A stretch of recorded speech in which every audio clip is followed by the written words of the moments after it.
Some 67 million watched the middle segment of the debate on Wednesday night from 9:30 to 10 across 12 networks. That's according to Nielsen data. Apparently, not only pundits but ordinary folks agree that President Obama did not do very well. Here's an email from Ellen. Was President Obama really off in the debate, or was he simply preoccupied with the job of being president?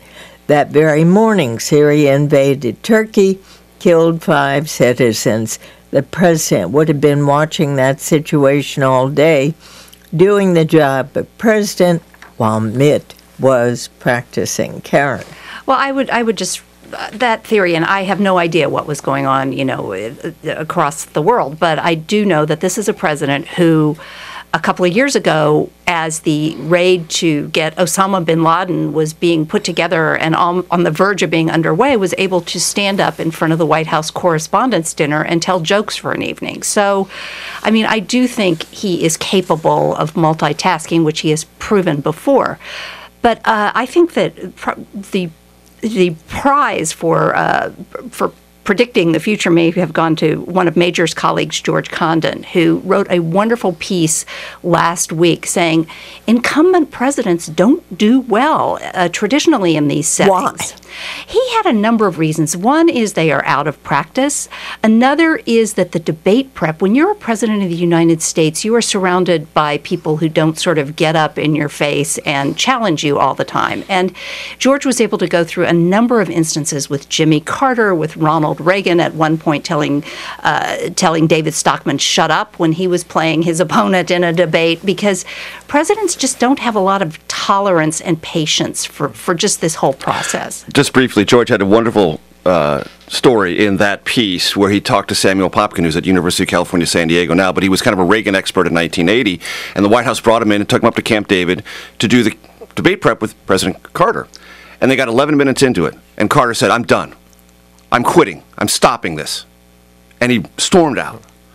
And the staff was like shuffling, running around, said, "Mr. President," and he said, "Mr. President, this is what's going to happen to you. Right. You have to listen to this. You have to engage on this. And if you don't, bad things will happen." This is a common experience for incumbents who just have to get back into the cycle of having someone stand up and say, "You know what? You're destroying the country. So, wait a minute. Right. I'm president." Yeah.